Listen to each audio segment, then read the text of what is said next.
Hi, everybody. Welcome to Katie in the Morning. I'm Katie Page, Director of Member Relations at the National Association of Healthcare Assistants. And today we're talking about a subject that is unavoidable to CNAs, caring for a dying patient. It can get a lot more time consuming caring for a dying patient. They start to decline physically, mentally.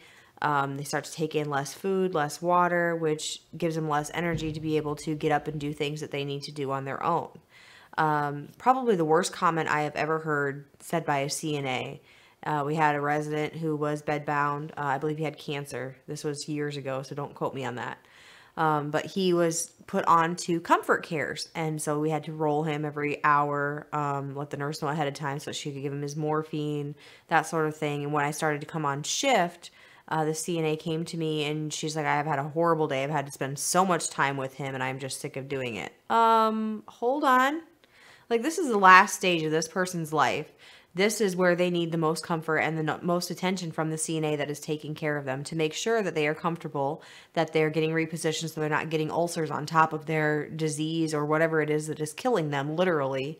And making sure that family has that support system from the place where we are working, especially from us being the main caregiver, the person that is there 90% of the time with that patient. The families know that we're the ones that are in and out and can tell them I should say prognosis, but how everything's progressing.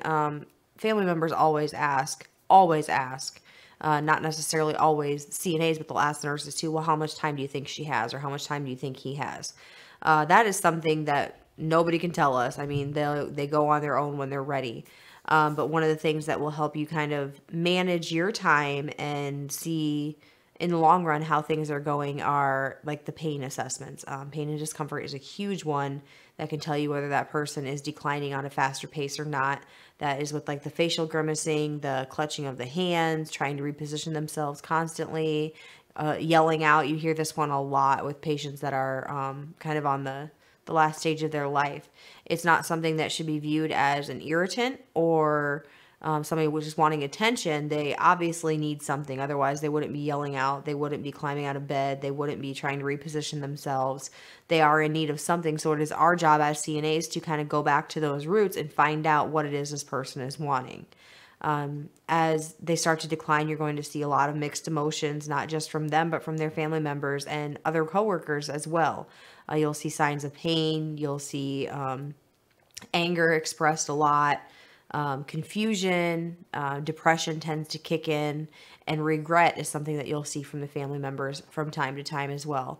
Wishing that they had more time with their loved one, regretting the last thing that they had said to them. You'll even see family members who regret not getting there in time to be with their loved one before they passed away. So those are just a few of the things that we have to deal with. We're going to take a short break, and when we come back, we're going to go into a little bit more detail about the cares that we give to our residents on comfort care. When you have satisfied and content CNAs, the care is better and you're going to have less nursing assistant turnover. So many times they think they're just, in the trenches and nobody hears and nobody cares about them, and it's not true. It's simply not true. And this organization helps them gain that voice and helps them be heard. We're awesome, and I'm going to hold my head high and I'm going to ride this magic carpet and I'm going to change the world. That's what NAHCA did for me. For more information, visit us online at nahcacna.org or call 417-623-6049.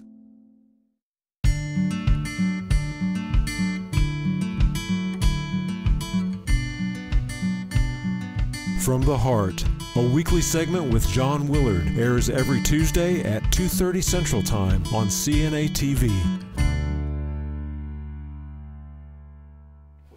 Welcome back to Katie in the Morning. Today we are talking about caring for our patients in the last stage of their life.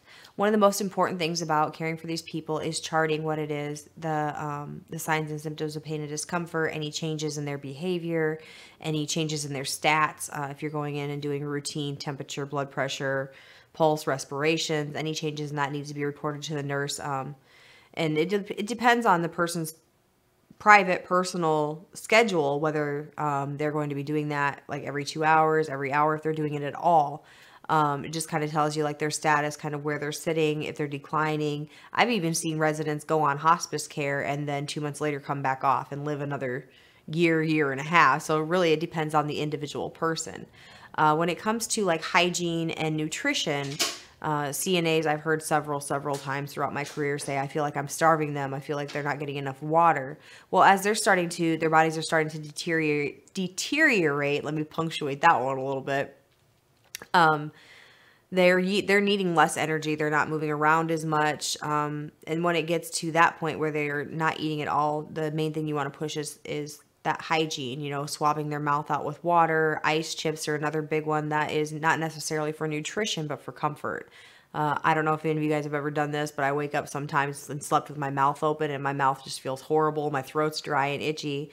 And it seems like that first drink during the day kind of eliminates that feeling. Well, the same thing with our residents when they're laying there. A lot of times you'll see them laying on with their head back and their mouth open, and that kind of is drying out their airway. But so by giving them ice chips or swabbing their mouth constantly, you're really serving them a great purpose, keeping that moist and comfortable for them.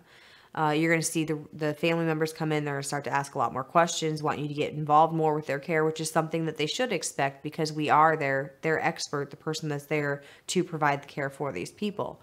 But as I talked about earlier, the constant repositioning is something that needs to be charted. It's a paper trail of what we've done during the day, because if it's not on paper, it didn't happen.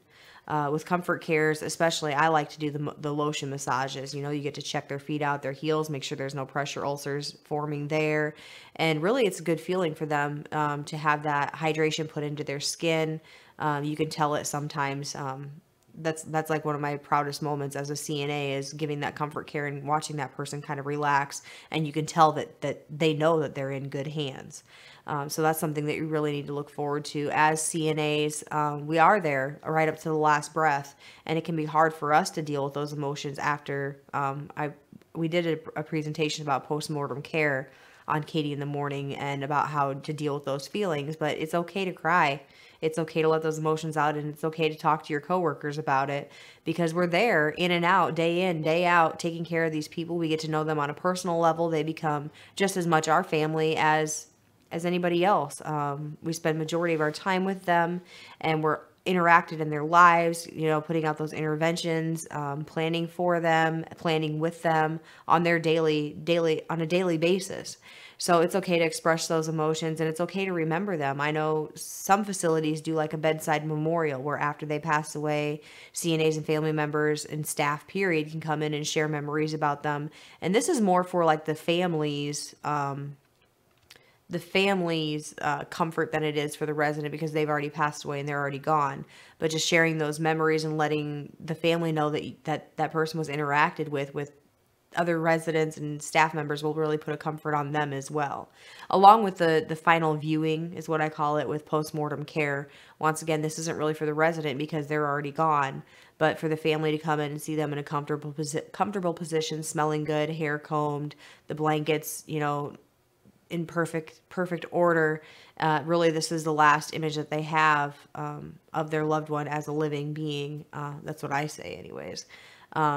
In just those few hours after they've passed away. So that's more for the family than it is for the residents. But it's just as much for the CNAs and the other staff too, knowing that you cared for them even after they were gone. Making them feel comfortable, making the family feel comfortable, being there in every way that you possibly can is a huge reward on my career personally. So thank you guys all for joining me today, and I will see you right back here tomorrow for Katie in the Morning.